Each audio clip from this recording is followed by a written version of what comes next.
Okay guys, this video is gonna be destroyed by our enemies because I'm gonna be talking about the ugly truth that everybody is afraid to bring up.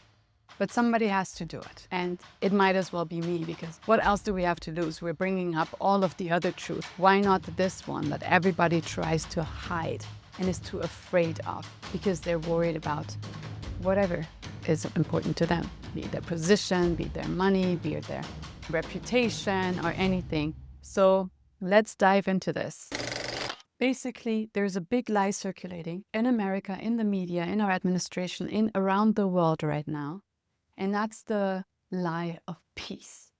They call it peace, and we call it betrayal. And I'm going to use this video and the recent events that have been going on to show you what exactly I think is happening and what most of us know is happening, but are too afraid to speak about. The media headlines exploded. Everywhere it said, Trump administration is exploring a $30 billion nuclear deal with the Islamic regime. They call it Iran. We know it's the Islamic regime. Everywhere you saw these headlines, there were videos, there were pictures, the screens plastered with Ayatollah on one side and Trump on the other side. Even inside of the Islamic regime media outlets, the Ayatollahs and Trump hugging and all of these AI videos. And the same headline over and over and over again. Trump is making a $30 billion deal with the Ayatollahs now. Where is this coming from? I mean, we know the usual culprits, which are infiltrated by the Islamic regime, but it went all the way to Indian outlets, to Israeli outlets. So where is this coming from? When today, within 24 hours, Donald Trump went on Truth Social and in front of the cameras and said, this is not true. He said, I have never heard of this ridiculous idea. This is just another hoax by the fake media. So first of all, thank you for clarifying that, because that would have been the end of the Trump administration and the beginning of Obama 4.0 or whatever it is, right? So we can all note and acknowledge that our president has, for the 50th time, had to come out and correct what media and so-called sources in the administration, which are always quoted, sources in the administration said to blah, blah, blah media that this is going on. We're noting that. But we're also noting something that nobody wants to talk about because they're too afraid to offend our president or offend his base. And before I say what that is, let me just talk about everybody that we have in the media, on social media, in podcasts, in the administration, in Congress, in all of these high power positions. You are not being put there to play cheerleaders. We don't need people in these positions to applaud the administration, run around like little cheerleaders and fanboys and fangirls and say, yay, yay, yay to everything that they're doing. That is not your job. Your job is to assess what is going on.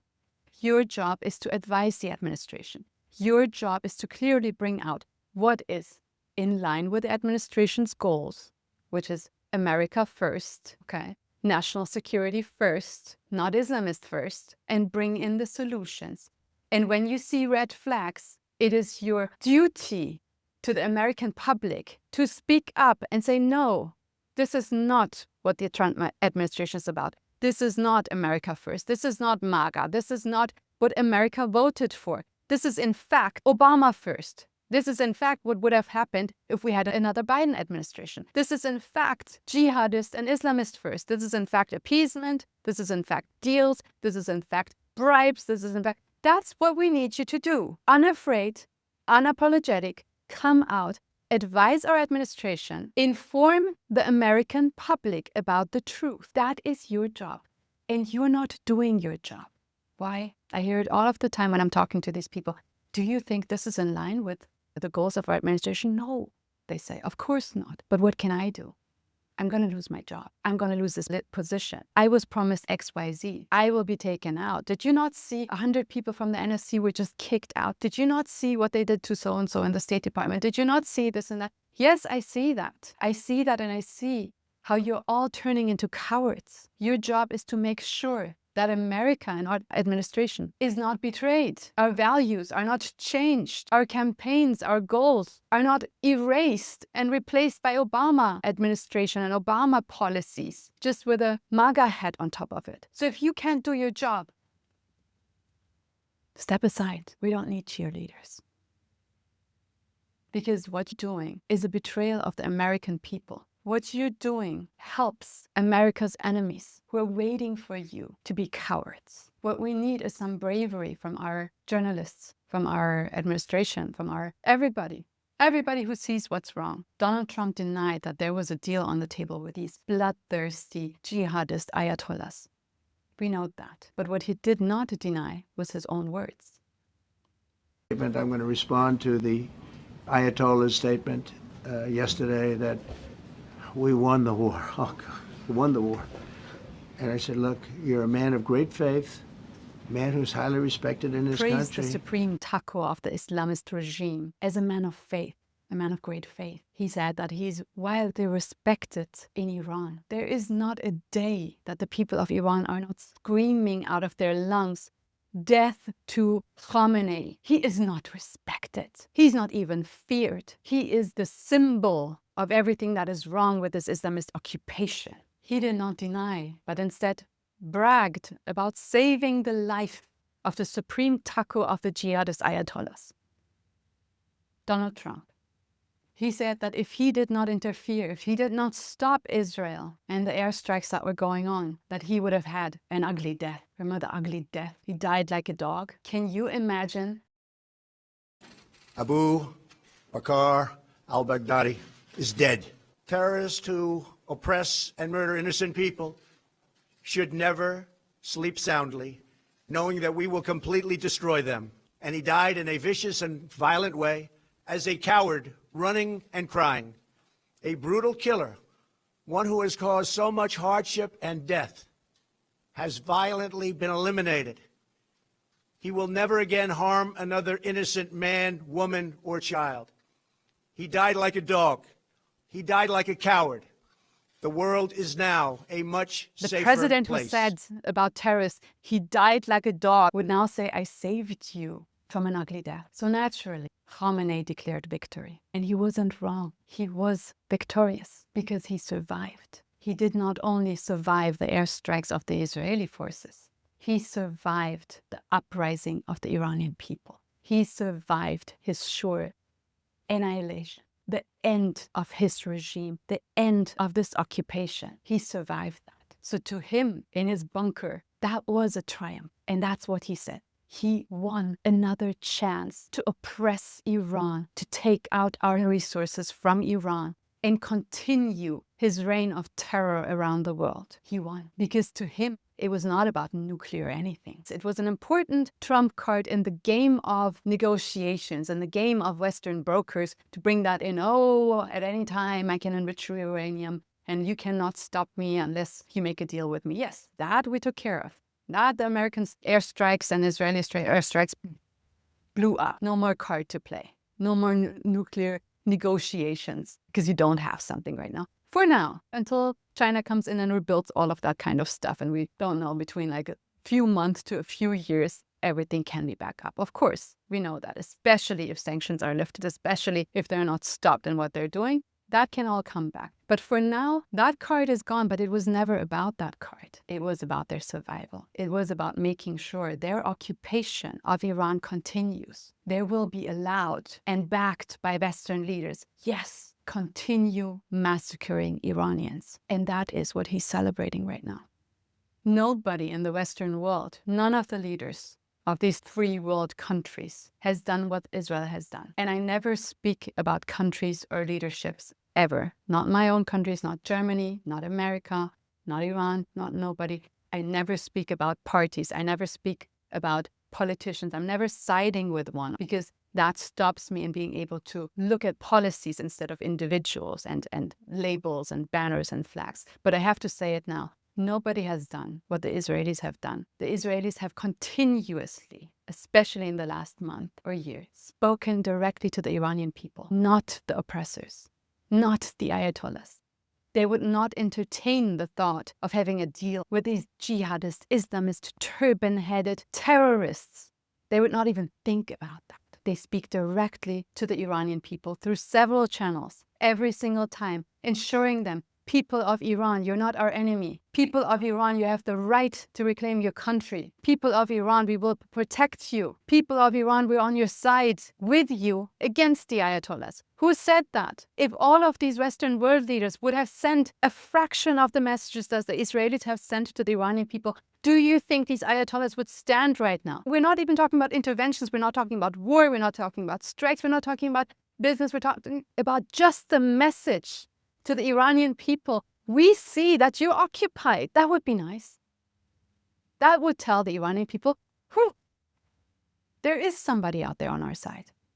They have not just talked the talk. They have walked the walk. Because while others continue to concentrate on bombing nuclear sites, what have the Israelis done? They have targeted the Islamic regime commanders. They have targeted their command centers. They have targeted the IRGC bases. They have targeted the nerve of the Islamic regime. Yes, on that day that the ceasefire was called, they targeted the Basij bases. It was unbelievable for me, for families of freedom fighters. Because in case you don't know who the Basij are, let me explain to you. The Basij is the most savage, most violent, most cruel, inhumane paramilitary force and army that the regime has inside of Iran against the Iranian people. That is the force that they use to hold down uprisings. And they're paramilitary. They're like in plain clothes, they're running around, can't identify, they're not in the IRGC uniforms, but they're armed. If you want to compare them to any other like terrorist organizations, you know how the leaders of Hamas, how they're like luxury hotels and stuff, and then you have like their commanders who are sending their strikes, and then you have the most savage group that on October 7 ran through the border and filmed themselves doing the most inhumane, unimaginable atrocities to civilians that you've ever seen. Those people, that's the equivalent to the Basij in Iran. These people are so hated by the Iranian people because what they've done to the Iranian people is unimaginable. They're the ones that used to disembowel political prisoners. They're the ones that still up to this day go into cities and systematically have campaigns where they're running around and throwing acid into the faces of beautiful Iranian women, melting away their faces. Just Google acid attack women in Iran. Melt away their faces so they will never dare to show a strand of hair again in that city. That's who the Basij are. The Basij are the ones who use batons, Coca-Cola bottles, or electric devices to rape political prisoners. There's endless reports about these horrific rapes taking place. This is the Basij. And the Israeli forces listened to the people of Iran, and they went against the army that is killing Iranians, butchering Iranians, melting away their faces, raping them. That's who they targeted on that day. And that is the real reason why the Ayatollahs ran, not walked, ran on that day to Qatar and begged them, please make America stop Israel from doing that. If they continue doing that, if our army cannot hold back the Iranian army of freedom fighters, that's it. We're done. We're gone. That was the reason why they wanted a ceasefire. That is the reason why the Supreme Taco sat there in his bunker and said, we won. Once again, we did it. And that is why it is so utterly wrong for our president to say those words that he said. And I'm not here to condemn our president because we know why America elected him. Because he is the one that was the nightmare of these Ayatollahs. So let's go back to seeing what the Trump administration actually means. What America first actually means. America first and the Trump administration and President Trump himself, and I'm talking about his foreign policy, what he actually did. Not what he said, not what we believe he stands for, not how he is with his grandchildren or his wife or like anything like that. Just what he stands for, what he actually did in his first administration, and why people, America, the majority of Americans, voted for him and not another Obama, Biden, Clinton administration. He's the one that tore up the JCPOA, tore up. He didn't say, that was a bad deal, I'm going to make a better deal. No. He said, there's no fucking deal with these terrorists. Tore up the nuclear deal. That's President Trump. He's the one that crushed the Islamic regime with sanctions. Crushed, crumbled. He's still talking about that because he enforced the sanctions. They could not sell oil to China. He enforced them with all of his powers. There was not a drop of oil going. So they were crumbling, economically crumbling. What do we hear now? Oh, President Trump said again in these media. I don't know if he said that or not because I haven't heard him say it or correct it. Again, these media are coming out and say, from now on, Iran, okay, they mean the Ayatollahs, Iran can sell oil to China. What? That's the complete opposite of what he stands for. He's the one that blew Qasem Soleimani to dust. Blew him to dust. He did not save the Ayatollahs. He did not save the IRGC commanders. He blew them to dust. That's what he did. He could have chosen any other way, sanction, blah, blah, blah. He blew them to dust. That's what America voted for. He declared no deals with terrorists. He declared when you're taking people hostage and you're not returning them, all hell will break loose. He did not say, I want a Nobel Peace Prize. That was President Obama. That's what America said we had had enough of. No more appeasement, no more peace. Peace, and it's not real peace when you're dealing with terrorists. No more negotiations, no more we're sitting down at the table, no more let's see if we can reform them. No more bullshit. That's what the Trump administration stands for. And now we have people coming in and trying to tell us that's not what the administration is about. They're calling our president of dust, okay, the president of peace. We're like, what? He didn't win the election with flower, power, and peace signs, and I'm going to come to bring peace to the No! That's the complete opposite of what he stands for. He is not the president of peace. He won the election, and everybody knows that defining moment, that moment where America was like, that's going to be our president for sure, is when he was shot by enemies, almost in the head, with a bleeding ear, standing up and screaming, fight, fight, fight. That's the opposite of a president of peace. People coming out, journalists, think tanks, whatever, you name them, people in the administration coming out and trying to turn what MAGA was, what everybody knows Trump stands for. His fans and his haters know what he stands for. The people who hate him for that. They're like, he's a bully, he blows up people, he can't be trusted, he's going to do wars. And that's exactly the strength, the unpredictability, the no bowing down or talking nicely with these enemies of America. That's what the haters hated him for. That's what his fans loved him for. So it doesn't matter if you hate him or if you love him for it. We know what he stands for. And it was not peace talks with Arab Islamists, peace talks with terrorists, handshakes with Al-Qaeda offshoots in Syria. That was horrific. That was horrific to look at. And everybody was quiet because nobody could stand seeing our president standing there. People were asking, what are we going to say? What are we going to do? I mean, this is horrifying, seeing our president of strength standing next to jihadists who we're still having on our terrorist list. And then all of our enemies coming out and saying, well, maybe we should take them up. Well, maybe we should give like Syria a chance. What are you talking about? This is wanted terrorist in Syria. A wanted terrorist, he had $10 million bounty on his head, which President Biden took up. Biden moved to take off that bounty. And now we're continuing that and making deals with them and taking picture up. This is horrific. This is not what America voted for. This is not what President Trump stands for. And you can try as much as you can. Everybody knows that is the truth. Our enemies know it. Our haters know it.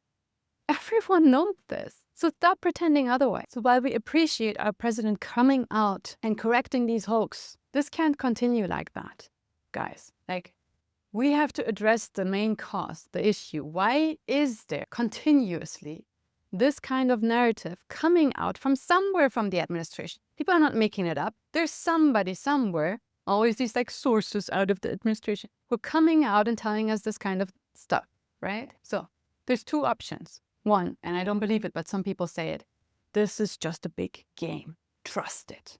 Trust the administration. They're just playing good cop, bad cop. Okay, like one is coming out and dangling the deal as an appeasement, like a appeasement carrot, and then we're slapping them. Okay, I understand. Like if this was a game, I understand that. But then all of our actions have to be the slapping ones. If our actions represent appeasement, then no, this is not a hoax, right? Like we cannot, on the one hand, be fighting sleeper cells in our country, be fighting the influence of Islamism on our Ivy League campuses, the intifadas, the American flag burning, the anti-American narratives on our streets, the hunting down of Jews and Iranian dissidents and burnings of Holocaust survivors. We can't run and try to fix that and have policies against that. While on the other hand, we're inviting terrorist hub Qatar to invest into our economy $1.2 trillion. Well, look at where the last investments of Qatar went. $6 billion went into the Ivy League schools. What did they do there? Give our students better education? Are the Qataris who are housing Hamas, who are funding Muslim Brotherhoods, who are working together with the Islamic regime inside of Iran, are they so worried about our education system? No, they're using that influence to replace our textbooks, to brainwash our youth, to be anti-American, to then go into media and tell us all of this bullshit. Where are these people in the media coming from CNN and MSNBC? Are they all foreign people? No. They are trained in our school by Arab Islamist jihadist terrorists to act that way, to be anti-American. So we cannot, on the one hand, fight that here, and on the other hand, be like, oh, that was a great investment and economic decision to have Qatar invest into our country. No, it's not. And anybody who tells you otherwise is lying. We have to stop with these stupid ass bullshit excuses. No, it's not a great investment. And no, I don't care if somebody in the administration is offended. I'm pretty sure they're man enough or woman enough to understand when we are bringing up critique to a policy that we know is wrong. I'm not saying we should go out there and bash our president or bash our administration. No, that's what our haters do. But it is our obligation, our duty, to speak up when something is wrong and against national interest. And this is so beyond wrong, that I don't know why you're all just being silent. It doesn't go away if you're silent.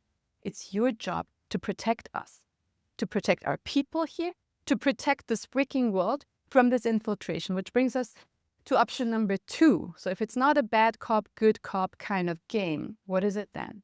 Option number 2 is that there is a rogue faction within our administration and surrounding our administration who are trying to sneak in a soft power revival of the JCPOA era. And they're selling it to us under the Make America Great Again banner. And everybody who has a brain and understands what Make America Great Again, America First, MAGA, and all of that stands for, everybody with a brain sees this is not it. We can clearly distinguish which policies that have been brought up, which narratives, which actions have been in line with that and which haven't. So what they're doing is slowly, piece by piece, trying to turn our policies back to the JCPOA era. And it is on us to expose it. One fraction of the administration is pushing the real America First policies, agendas, decisions forward. And then there's this other fake group that pushes back with the fake Obama policies, the JCPOA, the handshakes, the appeasement. And it's on us to not be quiet about that anymore and speak out loud, even if we're afraid. This is our duty to our country, to our people, to our national security, to ourselves. On one day, we're striking IRGC bases and backing Israel. And on the other day, we're shaking the hands of Al-Qaeda terrorist al-Jilani and making deals with Qatar and calling the Islamic regime leadership men of great faith or something. That we can't. These are in contrast to each other, complete contrast to each other. Everybody can see it. Everybody knows it. You're lying if you don't see that this is the complete opposite of each other. What I'm hoping everybody understands after watching this is not a game. Lives depend on it. Either we're fighting jihadists or we're funding them. There is no between in this war. There has never been. It was the same in 1945 when another genocidal regime was massacring people and taking over world power. That was the Nazis back then. We would not go up and help people get Hitler in the bunker or storm the Normandy and then halfway there be like, oh, well, hopefully now they learned their lessons and take off. We can't do that. Either you understand that the Islamic regime, Muslim Brotherhood, Qatar, all of these Islamist terrorists are here to destroy us, or you don't. Either you see them as the cancer that they are and that we need to rid the world off from, whatever, or you see them as great business partners. That's what we did with Hitler before, right? Like not getting involved, well, like great economy over there. Yeah, gas chambers are running wild, but well, like let's see what cars he's making right now. That was the idiotic thing that we did back then. And America does not stand for that. We learned from that. I hope we learned from that. That when it comes to genocidal regimes in this world, that we have an obligation, that we are not bystanders, that this is not about regime change in Iran. Okay? It's not going from outside and trying to change a regime. This is an occupation. And the people of Iran keep repeating that. The Ayatollahs don't represent Iranians. They are the enemies of Iranians there to destroy Iran. So stop calling them the leadership of Iran, the president of Iran, the foreign minister of Iran. They're not. They're acting, they're charading as a government. You must be able to see that, right? You must be able to understand that. So once you understand that, the question is America on the side of the liberation forces, on the side of the freedom-seeking people, or not? And if we're on the side, then this is the only message that any free world leader should give to the Ayatollahs from now on. Mass imprisonment, mass rape, mass torture, mass executions. Under the Geneva Convention, these are considered war crimes. And if they continue, even with one more imprisonment, one more torture, one more rape, one more execution, each one of them will be held accountable as war criminals. Second, under international law and the Roman statute, all of the crimes that I mentioned above, the persecution of people because of their thoughts and political ideology and so on, and everything that the regime is doing inside of Iran right now, are considered crimes against humanity. And again, the Ayatollahs must be prosecuted according to the rule of law. That's the only message that world leaders should send to these Ayatollahs. We need the names of these people. We need the names of who's arresting them, their families, their visas, their assets, their bank accounts. Everything that they have should be frozen right now. Nobody should be talking about sanctions, relief, or any kind of relief or deals with these people who are war criminals and doing crimes against humanity. Put them, the IRGC and all of their parts, on terrorist list, which has still not happened inside of Europe. We need the international community to put pressure on them. And we need Europe to stop all trade. We cannot finance their terror on the one hand and then try to fight it with the other hand. That doesn't work. And lastly, we need to look one more time at the Israelis and how they are on the side of not just the Iranian people, but not afraid to talk to the opposition. And this is my biggest litmus test. My father, an American hero, a patriot, a journalist who was fighting from Los Angeles against this mullah regime, was kidnapped and taken to Iran, tortured there for 4 years, the entire Biden administration, and then murdered 1 week before the elections, before this administration was elected to power. So now, it is a few months into this administration, and I've tried every channel to have my president, my administration, my State Department come and help us get the mutilated body of my father recognized as an American, home, honored like we should honor our heroes that are butchered by our enemies, the terrorists, and help us lay him to rest here where my family is and where we can give him the last respect that he deserves. And this has been my litmus test. So this is my last call on our administration. Whoever is blocking our lawyers, our campaign, our calls, our emails, our messages to my president, step aside. Let him know that we're here. He can not bring my dad back alive. He was not here in these 4 years. But he can make it right by standing on our side now, by siding with our family, by bringing my dad back home to us. And if we don't get any response, we have to do it on our own terms. No family should go through this alone. And I'm thanking everybody who has helped us in these years and is still helping us. My father and what my family has gone through are not an isolated case. They are representative of every freedom fighter inside of Iran, in the Middle East, any family, any soldier, any student, mother, father, who are not cowards, who are not afraid, but they are brave to stand up to the barrels of the Ayatollahs, stand up to their terror, even if it costs them their life. That's who we represent. The America that my father brought me to and said, this is our new home. That's the America that stood on the side of the liberation forces, of the freedom fighters, and never, ever with the oppressors. So we're done playing dumb. We're done watching cowards, and we're done being ignored. The American people, the Israeli people, the Iranian people, they deserve better.